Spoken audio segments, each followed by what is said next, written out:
Voici la toute nouvelle Nissan Micra, une plateforme entièrement nouvelle partagée avec la Renault 5. Nous allons vous expliquer les différences et ce qui rend cette Micra de 6e génération si spéciale.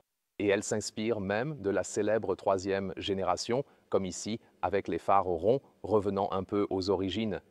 Comment est ce véhicule? On vous dit tout avec Thomas sur AutoGFuel en 4K, plein écran. Allons-y, un visage très amical ici avec le design lumineux, les feux de jour.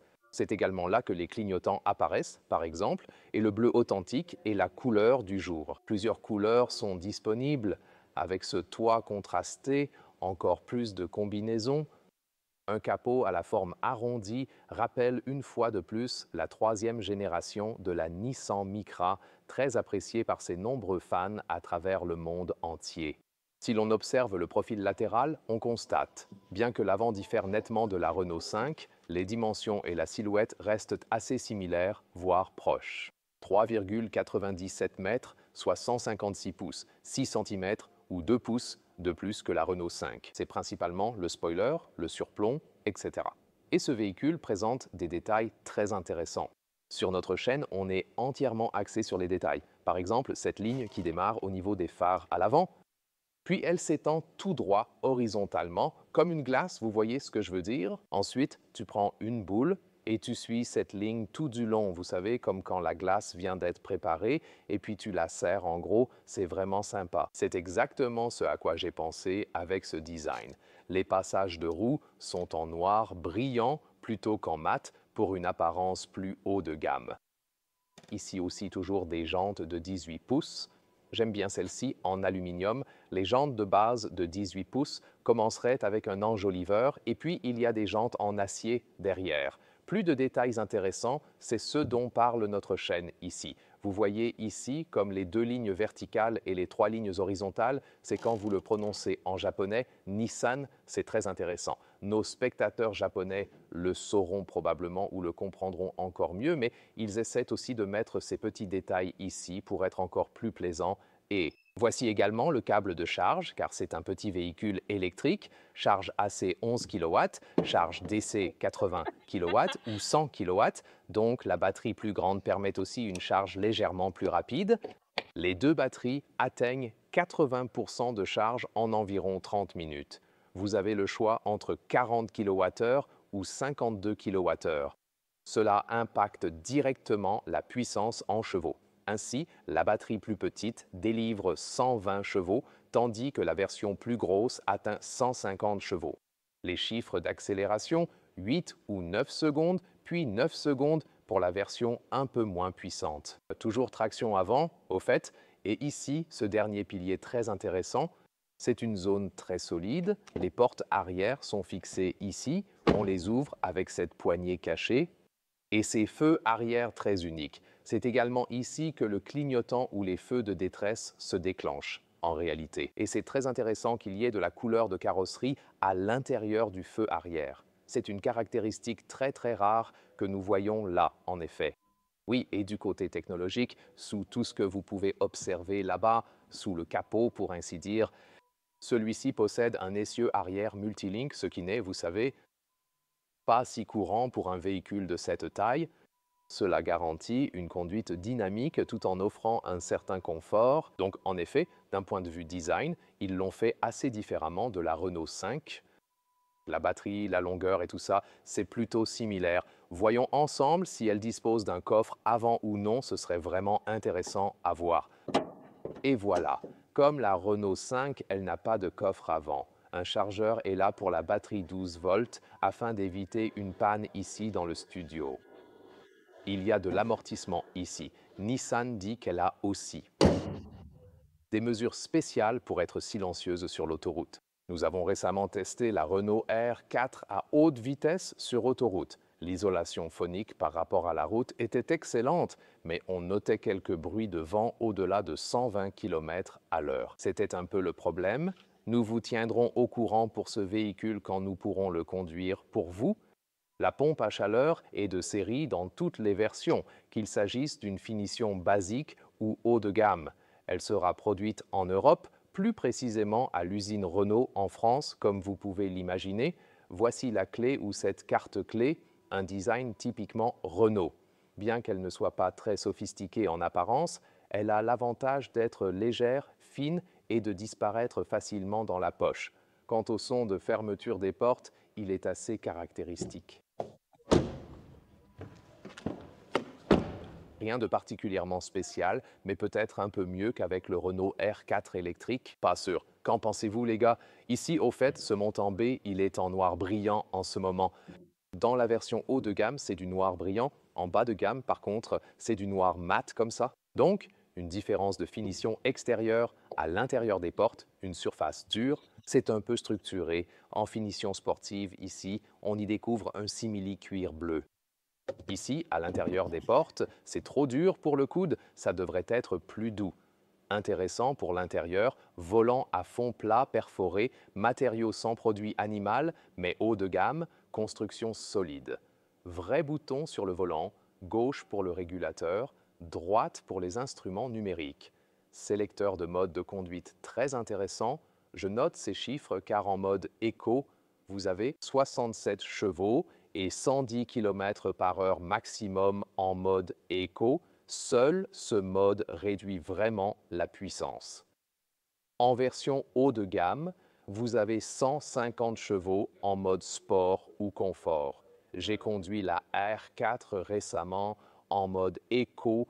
On est monté en côte, rien ne se passait. J'appuyais à fond, mais pourquoi ne montait-elle pas? Donc une réduction de puissance pour l'efficacité.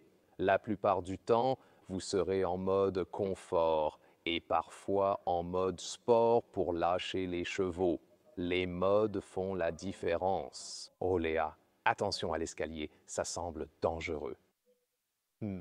Parfois, ces modes touchent juste l'accélérateur, mais ici, ils influencent aussi la puissance en chevaux. C'est très utile. Ici, pour désactiver les aides, vous appuyez 2 fois sur ce bouton à gauche pour accéder au mode perso.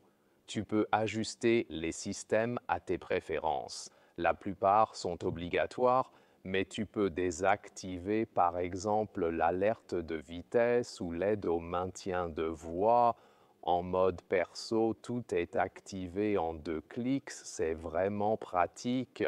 Appuie une fois, confirme et démarre le véhicule, car encore une fois, par la loi, il doit être configuré comme ça à chaque démarrage, mais tu peux facilement le désactiver avant de commencer à conduire. C'est en fait un choix plutôt sympa. Ensuite, le siège ici, très volumineux, sportif, avec les accoudoirs latéraux, ça a l'air assez cool. Cette partie ici, dans la finition sport, en cuir bleu, rouge avec un peu de tissu, c'est facile à nettoyer. Avec des enfants à bord, ils risquent de renverser des trucs.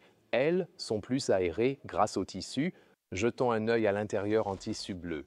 C'est l'intérieur confort qui est vraiment agréable à voir et ressemble beaucoup à celui de la R5. L'intérieur zen, en tissu blanc, est bien plus respirant, parfaitement adapté pour la saison estivale, contrairement aux autres matériaux. Et je suis vraiment amoureux de l'intérieur zen, en fait, parce que le style est plutôt cool et apporte plus de luminosité à l'intérieur, je trouve. Ici, l'ergonomie générale est en fait plutôt bonne, donc c'est sympa. Juste pour les personnes grandes, il y a quelques limites. Par exemple, vous voyez ici, mes épaules sont plus hautes que les sièges. Donc je fais 1,89 m de taille. Si vos jambes sont plus courtes, ce sera plus simple pour vous, car avec la porte fermée, l'espace entre la colonne de direction et l'intérieur de la porte est limité. C'est la même chose pour le genou droit entre la console centrale et la colonne de direction. Avec des longues jambes, ce n'est pas l'idéal. Et surtout, vous aurez la pédale E. Ici, divers modes de récupération se modifient en bas à droite. Appuyez une fois de plus pour activer le mode e-pédale et vous obtenez une vraie conduite à une pédale. Bienvenue dans cet habitacle au style intéressant. Ici, du simili-cuir et un rembourrage doux sur la planche de bord. Contrairement au tissu des 2 autres finitions, c'est vraiment doux et agréable ici, surtout quand on appuie dessus. Je me demande pourquoi c'est plus doux sur la planche de bord que pour les coudes, à gauche et à droite sur la console centrale. Cela devrait être un peu plus doux pour la conduite et pour plus de confort. Peut-être ici, en cas de choc avec la tête, non, c'est l'airbag, oui, c'est à ça qu'il sert. Ici aussi, il y a un éclairage d'ambiance qui change en fonction des différents modes de conduite, comme en mode éco ou ici en mode sport, ce qui ajoute une touche personnalisée. Intéressant. Mode sport en vert. Mais ici, vous pouvez aussi le régler individuellement. Pourquoi pas? Ce cockpit ressemble à Renault, 10 pouces pour l'infodivertissement et ce tableau de bord. Mais Renault commence avec des écrans de 7 pouces à gauche, eux aussi, non? Ici, l'écran de gauche reste toujours de 10 pouces. Et là, le levier de vitesse, comme sur une transmission automatique, est assez intéressant. Cela s'inspirait, comme on le sait, d'un étui de rouge à lèvres, mais ici, ils ont tout gardé en noir, par exemple, pour peut-être dire « nous ne voulons pas de ce style » ou quelque chose comme ça, donc un peu plus subtil, mais beaucoup de manettes ici, essuie-glace, clignotant, et puis ici aussi pour le volume derrière le volant, par exemple.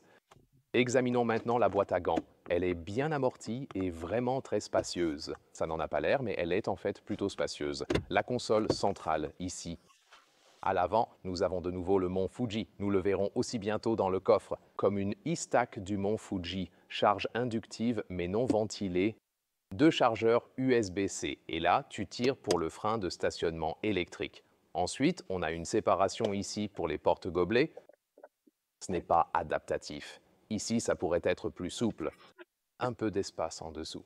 Et ensuite, mon élément préféré, c'est l'unité climatique. Plus chaud, plus froid. Je pourrais faire ça pendant 1 minute pour l'ASMR, ici pour la vitesse du ventilateur et pour la température. C'est vraiment sympa d'avoir ça. Et oui, de plus en plus de fabricants l'enlèvent en fait. Mais encore une fois, il y a d'autres fabricants qui reviennent à cette fonctionnalité. D'ailleurs, tu as le moins et le plus pour le volume, ici, en haut de l'écran. Et tu peux également éteindre l'écran ici, par exemple. Ça serait tout à fait possible. Le reste des fonctions se trouve dans l'écran. Par exemple, il y a cette racine automatique. Planifiée si vous indiquez la destination, puis les arrêts de recharge sont calculés. Ce n'est en fait pas disponible dans la version de base, mais les versions intermédiaires et haut de gamme ont désormais ce calcul. Maintenant, si on allume la climatisation, ce soufflement commence à devenir un peu plus fort ici, une fois de plus. Au fait, voici juste la perspective de la hauteur sous plafond ici à l'avant. Et puis, les pare-soleils ont bien une lumière sur le dessus, mais aucun réglage en longueur, donc c'est plutôt basique. Mais le plafond intérieur est en fait plutôt agréable. La vue du conducteur avec les boutons sur le volant, ils offrent également un bon retour tactile. Et puis les instruments numériques, vous pouvez voir la vitesse et les styles d'affichage. Il faut un certain temps pour appliquer les modifications. Ici, vous pouvez également modifier la disposition, par exemple passer à ces cadrans ronds si vous le souhaitez, plutôt cool. Voilà, il y a aussi une vue carte disponible et ici, dans le système infotainment, voici ce que j'ai fait. Un itinéraire comme de la région de Barcelone à Madrid et là, par exemple, il calcule 3 arrêts de recharge et le fait automatiquement, ce qui est intéressant à savoir. Ensuite, nous avons ici différentes fonctions de la voiture, par exemple ces systèmes d'assistance à la conduite, mais là aussi, vous pouvez configurer votre mode personnel, ce que vous souhaitez activer ou non. Par exemple, ici, pour configurer ma safety perso, j'en ai parlé plus tôt. Sinon, c'est assez simple. Le système Google intégré, Apple CarPlay et Android Auto sont aussi disponibles. Là, lorsque vous ajustez la température, celle-ci s'affiche en bas à gauche. Ici, vous avez le chauffage des sièges. Le volant chauffant est disponible en option haut de gamme. For the passenger. Ah oui, c'est un bon point que Léa vient de mentionner là. Le volant chauffant pour le côté passager. Les sièges arrière ont du plastique dur sur la porte. Levier de vitre ici. Peu de place pour les genoux, surtout avec ma taille grande de 189 cm. La tête passe à l'arrière, pas de souci, comme dans la R5. Plus de place pour les jambes avec la R4. Siège central disponible, mais pas idéal pour les grands. Juste pour vous donner une idée. Ce n'est pas une longue voiture, mais l'espace reste plutôt bien optimisé. Les sièges ici ont le même design qu'à l'avant. Isofix en bas. De plus, avec ces capots, vous pouvez les relever, les rabattre à nouveau. Appuie-tête intégré et vidé en son milieu. En haut, ces lampes tactiles. Elles sont rigolotes. Non, les enfants vont adorer jouer avec, c'est sûr.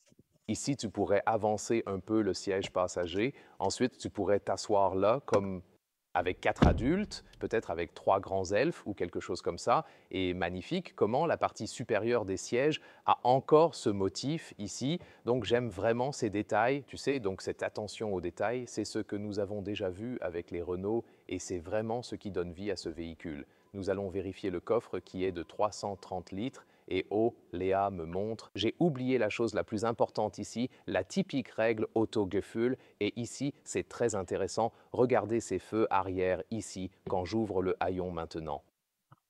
Voyez cette séparation? C'est très inhabituel, mais je veux dire, c'est très intéressant et très ludique, c'est sûr. Ensuite, pour commencer, on va faire un peu de place. Oh oui, oui, quelques Easter eggs. Léa est l'experte des Easter eggs ici. Ça, c'est le mont Fuji au Japon, comme le célèbre paysage marque. Et ils ont l'e-stack ici, on a aussi vu l'autre à l'intérieur. Donc ici, la valise s'intègre facilement, même verticalement.